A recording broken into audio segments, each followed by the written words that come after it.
But I do want to share something that she's heard me say before, which is basically, if it wasn't for Peggy Hall, there wouldn't have been a Reopen San Diego. I decided to start a group. I had no idea what I was doing, but I heard Peggy speak and she was so inspiring, and I said, we have to do what Peggy did, and we have to do it in San Diego. The exact same week, Allie was doing the same thing. We found out about each other, we got together, and the rest is history. So we owe it to Peggy. So with no further introduction, go ahead.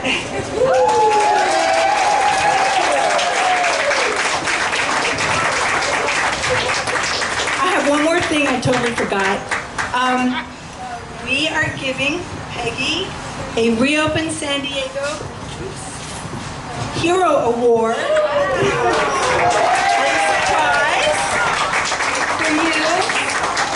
Because no need to say why, everybody knows why. Oh, you're welcome. Oh my gosh, thank you so much, Diane. Let's put it in the box for safekeeping, shall we? Oh, thank you. This is such an honor, and I did not know that I sort of inspired you to begin this, because I just want to say, isn't San Diego open awesome? And isn't Reopen San Diego awesome? This is such an inspiration and an encouragement to me. I'd like you to think back a little more than 2 years ago. I know it might create some PTSD for some of us. I know that I sure feel that. But I want you to remember how the evildoers tried to keep us down. And they forgot one thing. They forgot one very important thing. They forgot that we are Americans. And I started thinking about, what does it mean to be an American?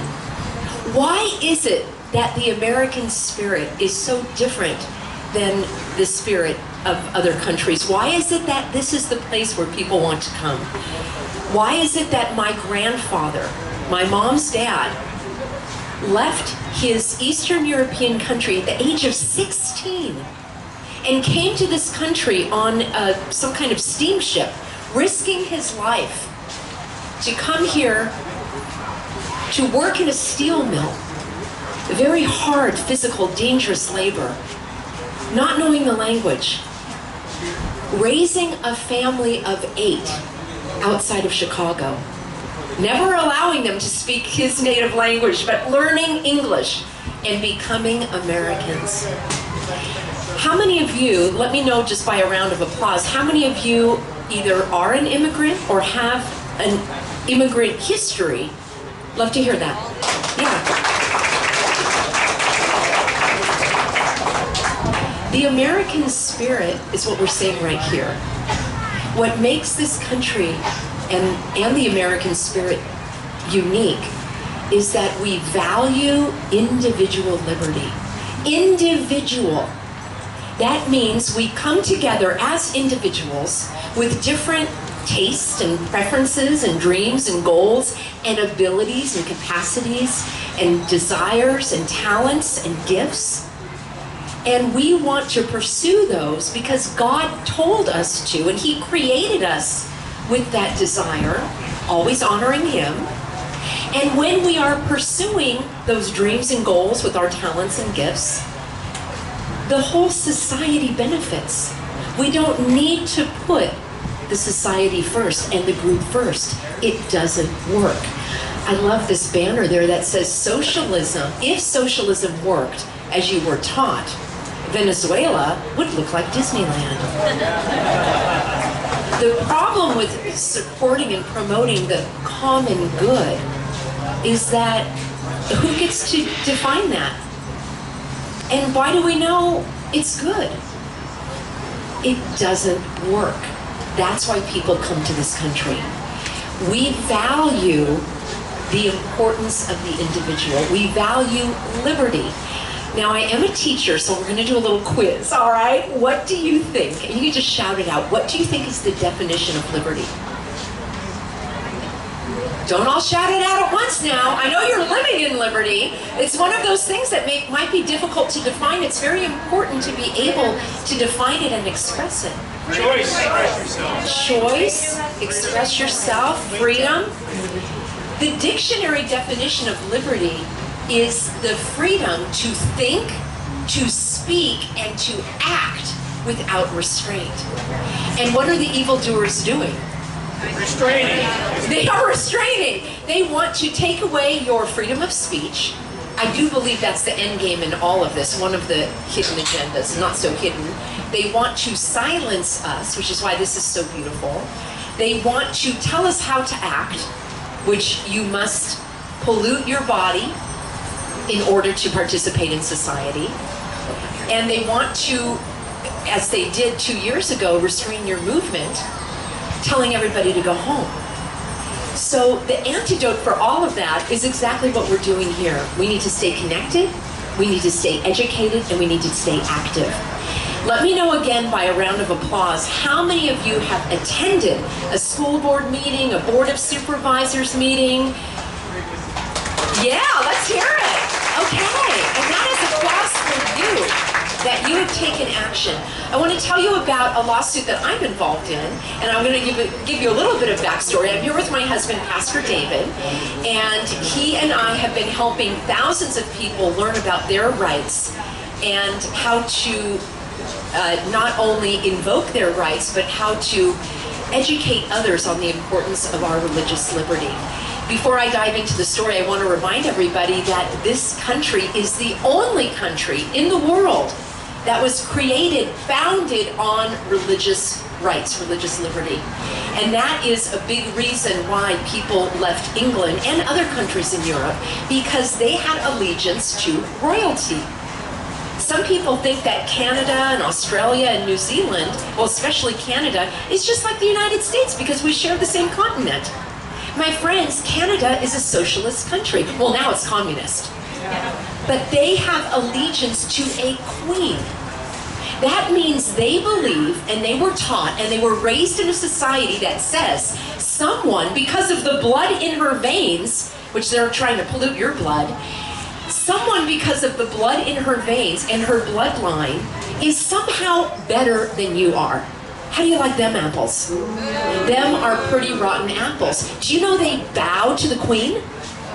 I don't bow to anyone but God.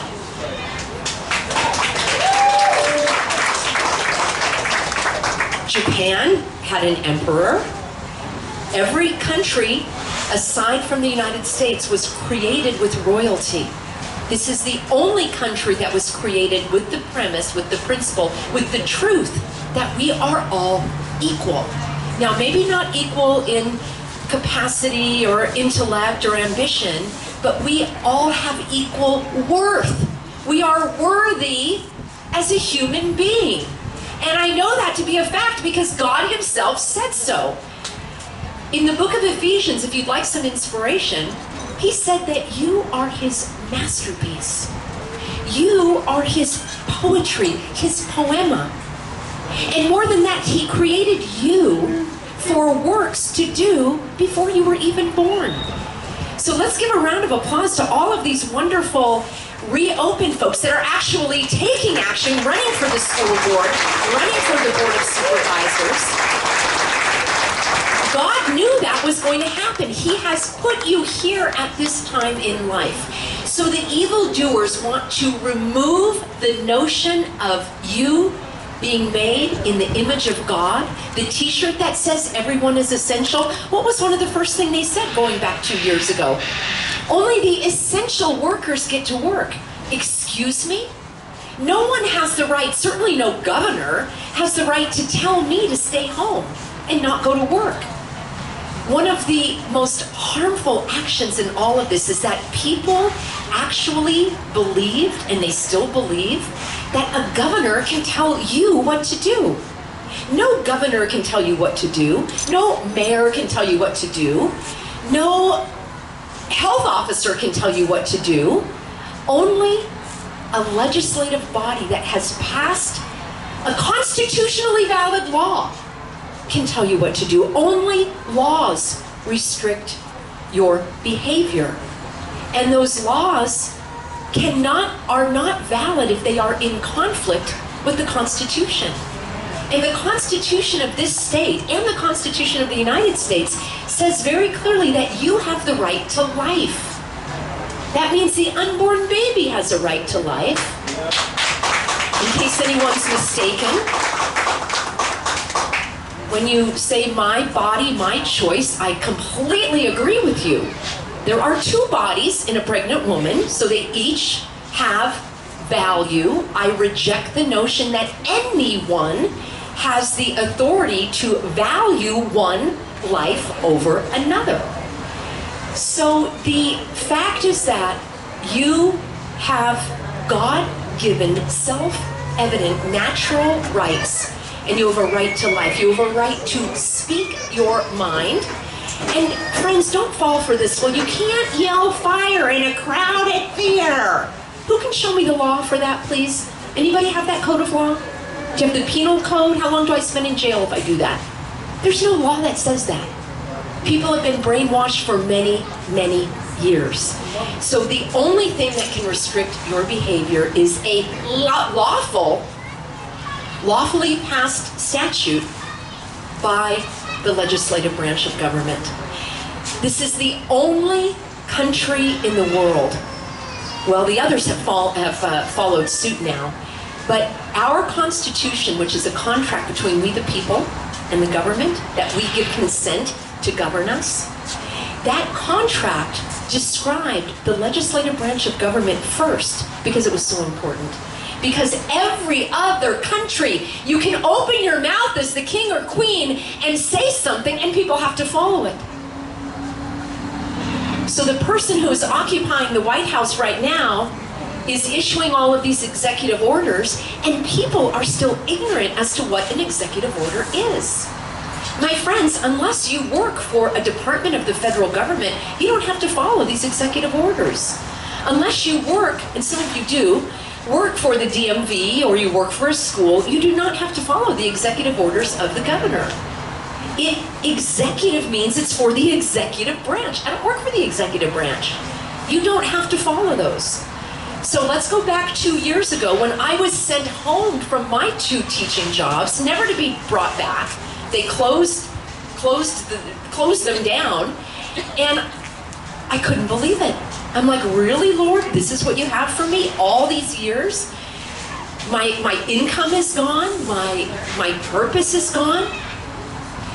And he had a new purpose for me, which was the healthy American.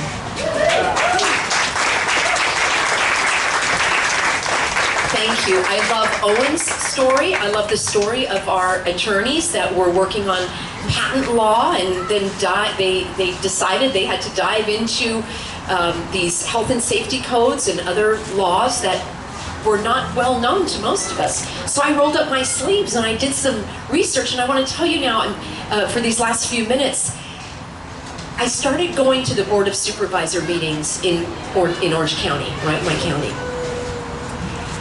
And the first time I went, I had no idea what I was doing.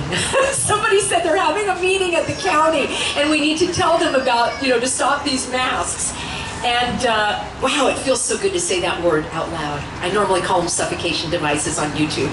By the way, please follow my daily YouTube videos. It's at 5 p.m. They're live streams. You can connect in the chat with others. And I bring you all the breaking news on these wonderful rulings that are coming out of the federal courts. So I went to this Board of Supervisor meeting, and I was so nervous. I started calling. First of all, I went into the room, and I know in San Diego they didn't even let you go to the meetings. It was all on Zoom. So in Orange County we could go, but all of the supervisors were way, like from where I'm standing, they were like way over where that other white tent is. And they were behind bulletproof plexiglass. It was almost like a reflective mirror. I couldn't even see them. And they also had in front were 5 thrones, like these big chairs, and they were empty. And I thought the supervisors weren't even there because I couldn't see them. So all of that is theater designed to intimidate you. And guess what? It worked. I'm a public speaker by profession, and I went in and I was nervous. I was so nervous I started calling my supervisor Senator. Oh, Senator Bartlett. I think she really liked it. And I said, I think you might be violating these laws that I found, because in the local health emergency, it can only last for 7 days. Did you know that? 7 days. And this was, by this time it was like 60 days. I didn't go to the first meeting because I didn't know about it. And then I went, maybe it was about 45 days. And I said, I noticed you weren't voting on it. You're supposed to vote at these meetings to either continue the emergency or terminate it. And I haven't seen any testimony or evidence for keeping this fake, false, phony, fraudulent emergency going. And I waited for their response. There's no response. In fact, I don't even think they were listening to me. Because as time went on and I started going to meeting after meeting, some of them had just gotten up and left the room. Most of them had their heads down looking at their phone or their laptop. And several times I saw that they had their chairs turned and the back of the chair was facing the person giving testimony. And we are their boss. We're the electorate. So after the first couple times, I thought, maybe I wasn't angry enough. I better get angrier and tell them I'm gonna put them on notice. So the next couple of times I get angry. And then I thought, maybe I don't have enough people with me. So I got about 1,000 of my closest friends. I know many of you have shown up to Orange County. We have people come from Utah and Texas and San Jose, Santa Barbara, Ventura, driving down to support us.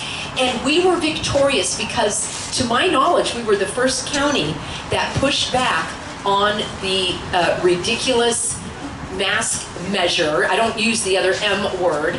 And the County of Orange never had a requirement for you to wear a mask. So that was a huge victory. We also pushed back on the vaccine passport. Of course, they didn't call it a passport, they called it a verification program. And guess what? They didn't even care because they had already spent the money. They had already given the $40 million to a local company to design an app, and they were already using it. They didn't care that it wasn't going to be used for a passport verification. They already had spent that money. Now, I'm not saying they got kickbacks, but I am saying that they have been violating the law. So that you can use this here in San Diego as well if they're doing the same. The law says, it's very simple, it's a health and safety code, and it's 10-10-80, very easy, I gotta make a t-shirt with it. And it says that the local health emergency, so every county has its own local emergency, the local health emergency must be terminated at the earliest date that conditions warrant.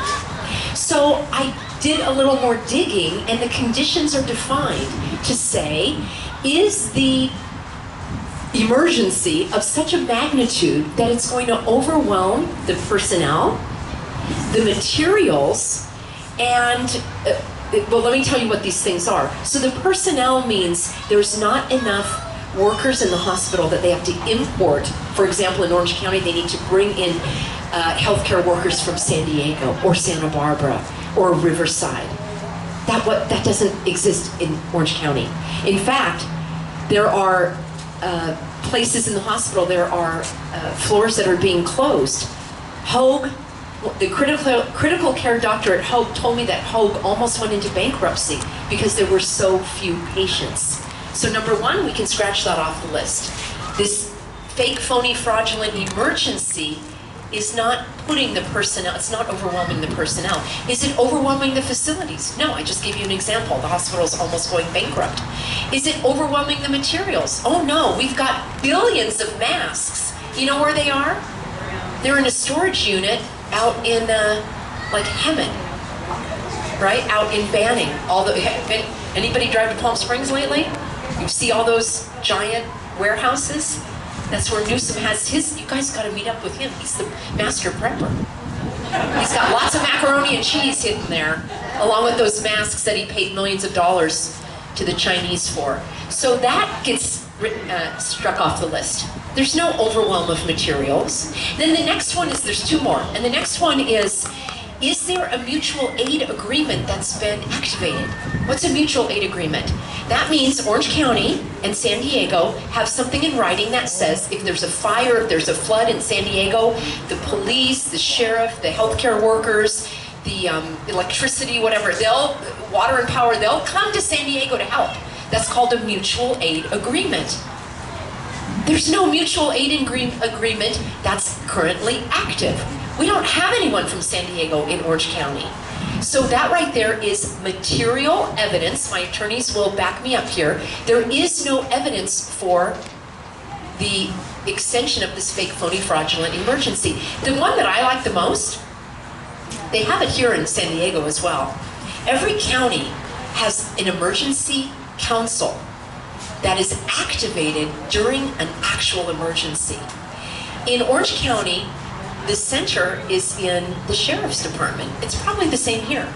That means when there's an actual emergency, like a fire, a flood, an earthquake, a chemical spill, that the sheriff will convene the emergency council. And on that council is the chief of police, the sheriff, you'll have the chief medical officer from the local hospitals, you'll have somebody from the Department of Water and Power. So all of these key individuals in the county are on this council. Anybody want to guess how frequently this council has been meeting in Orange County under this dire emergency? Once a year. 0. Daily, did you say? No, not daily. 0. Once a week? Is that what I heard? One time. They're meeting once a week. No, they're not meeting weekly. Monthly? No. It's such a dire emergency that they're not meeting monthly. Every other month? Oh, no, they're not meeting every other month. They're meeting quarterly. Because the magnitude of the emergency is such that the emergency council is meeting quarterly.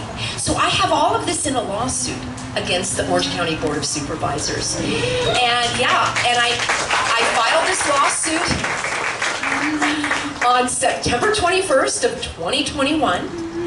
And I actually put my money where my mouth is, just like our lovely group here, suing San Diego as well. This is what has to be done, friends. They only will listen to, they don't even listen to the law. So what we're actually asking the court is to simply require the county to follow the law. Now here's the beautiful thing, just like they said, they tried to dismiss it. The law is clear. It says you have to terminate the emergency when the conditions warrant. The county is on record saying, well, if we terminate the emergency, we won't get any more money. Those words came out of the mouth of at least 3 of the 5 supervisors. I have it on tape, it's all public knowledge. That is called fraud.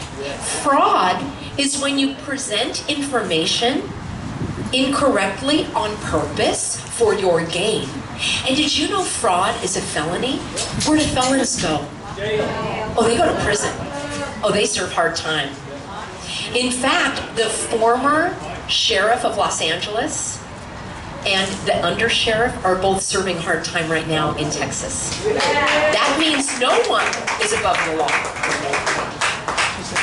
The Orange County Board of Supervisors has a very interesting history. I call these individuals public serpents. Yes, and we are bringing justice to these public serpents. So the previous serpents, the chairman was convicted of fraud, or I don't know if it was a fraud, but he was convicted of a felony. He served time behind bars. That was some time ago. Some of you may have heard of Robert Citron, who was the treasurer for the County of Orange, also pled guilty, served time behind bars. And the sheriff of Orange County, with a very nice name, Mike Corona, he was convicted and served time behind bars. Now, I'm not saying these people weren't framed. I don't want to say, because I don't know what their crimes were and what the evidence was brought forth. But my point of telling you this is that the public serpents are not above the law. So it's very funny because, as Diane and Amy said, this lawsuit again that they are filing is they're trying to dismiss it, saying you don't have any standing here. And that's exactly what they're doing in Orange County. They can't fight against the law. They can't say, well, the law that you're saying that we're breaking, it's not true. So what they say is, well, Peggy Hall doesn't have the right to sue us. That's their argument. And so that hearing is going to be on September 22nd. Thank you to everyone that sent a few dollars. It's very expensive to run these lawsuits. And I am marching it all the way to heaven. I will count the cost. It doesn't matter to me. Well, okay, I'm going to end with this, friends. And this is sometimes hard for people to grasp at the beginning, but I know you can get it because you've already been persistent and tenacious through all of this. Your action matters. What you do individually is important. Coming together like this is so huge. The meetup groups are amazing. My number one principle at the Healthy American is connection. Be connected with others. Who do I know that I can connect with? Who do I know that I can get this going with? Number two is education. How can I learn more about what's going on? And then number three, and it's not that they're all primary, number three is taking action. And I want to finish with just a comment about why your action is so important, your individual action. I have so many thousands of lovely, healthy Americans that are all over the world, in fact, that are suffering the oppression and the tyranny. And they'll say, Peggy, what we need is one giant international movement to take this down. And I understand where they're coming from. I understand the desire to want to be part of the gigantic international movement. And it might be shocking when my answer is the exact opposite. We need each individual living in liberty, regardless of whether you're part of a group or not. That's right. You breathing oxygen, hashtag, when it comes to the mask, never have, never will. I have never complied at all with any of it. I'm on record to say, because I've lost my jobs, and I'm on record to say, and this is sincere, I would rather die starving, homeless on the street, than to bow to evil at all. Yeah. Ever.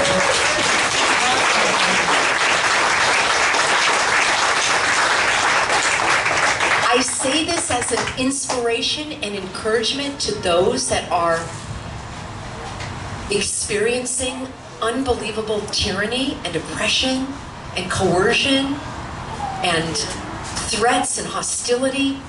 I've heard from people like the woman that emailed me and she said, Peggy, I wish I had found you earlier. I was put on unpaid leave. Work in a hospital. I'm a single mom. They put me on unpaid leave. I didn't know how I was going to pay my rent.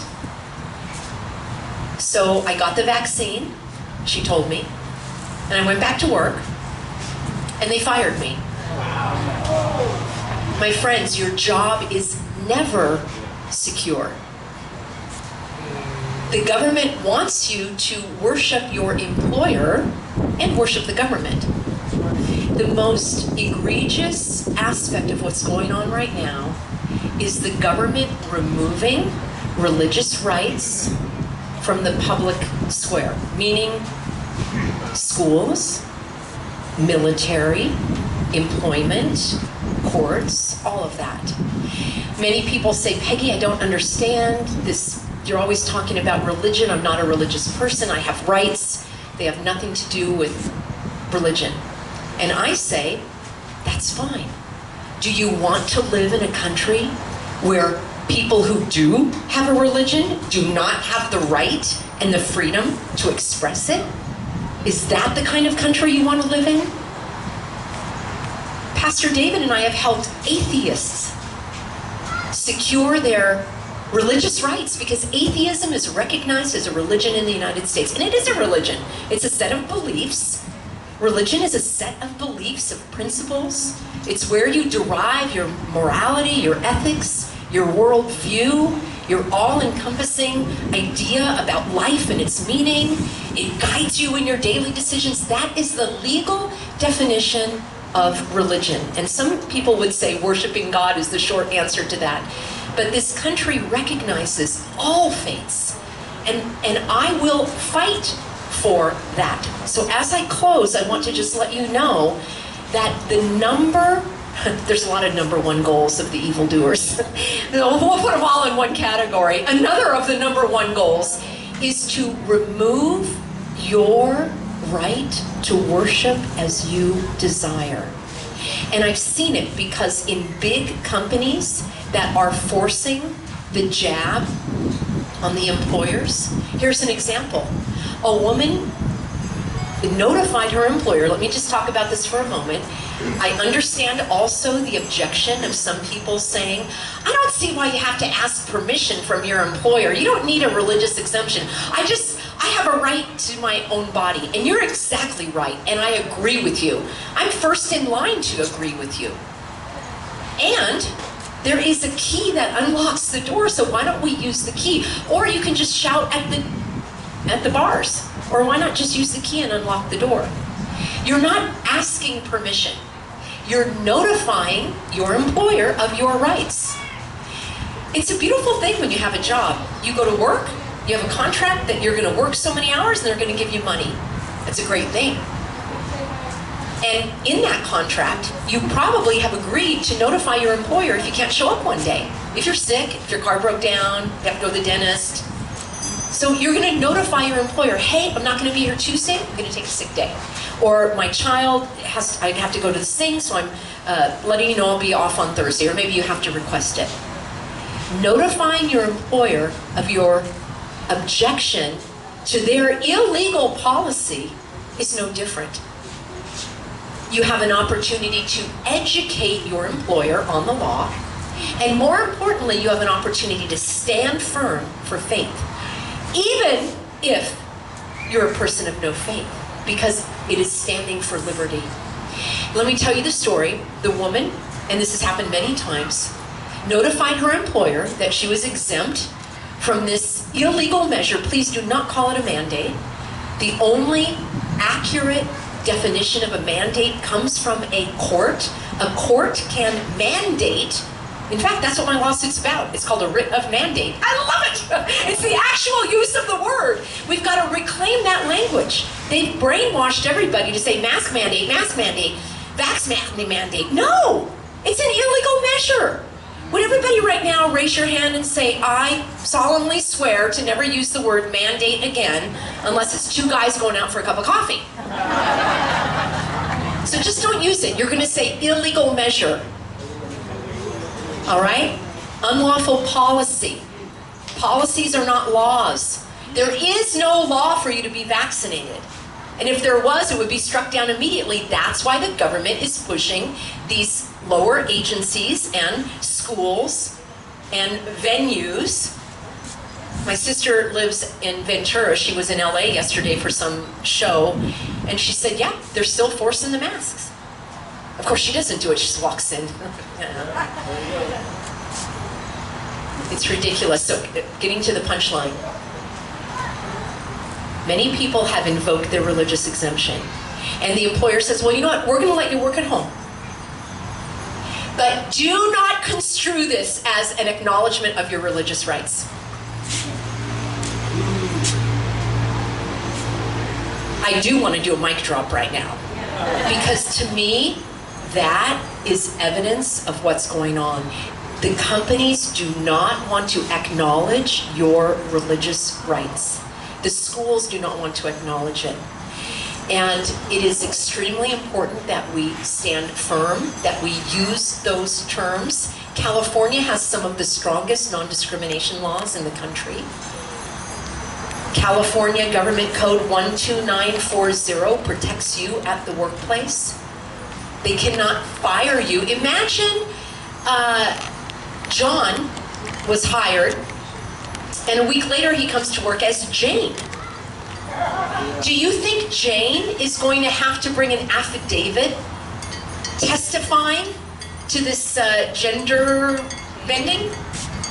Do you think Jane is going to have to go in front of a panel to I've defend? actually done this. I can tell you how it's actually done in reality because I've done it. You can ask Michaela right here, but I mean after in just a moment. My point being, you're protected. You are protected to come to work as Jane. You're protected to come to work as they, as we. It's all on right now. But they are persecuting Christians who say, I have a faith that tells me I have to keep my body pure. And before you know it, you're before a panel. And they say, I don't believe you. What if they said, I don't believe you?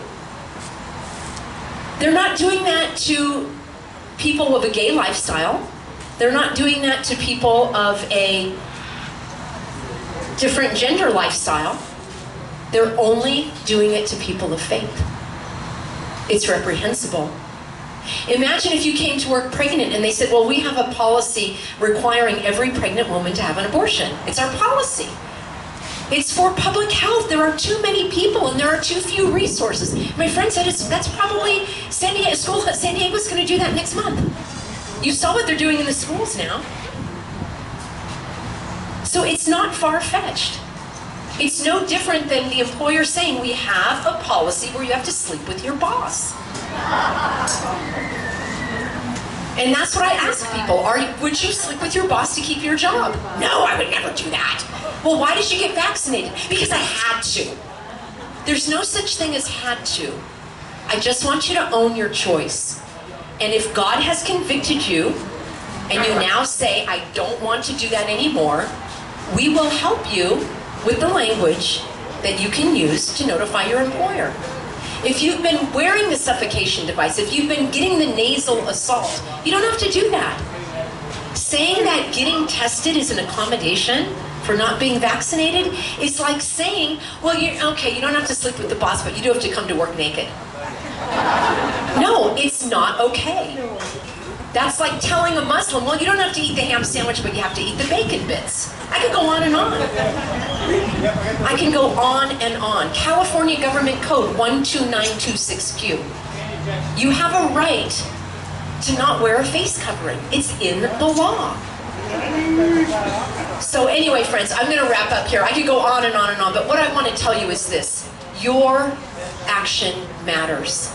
The result of any of these lawsuits, yes, it's important. Yes, we hope it's going to be ruled in accordance with the law.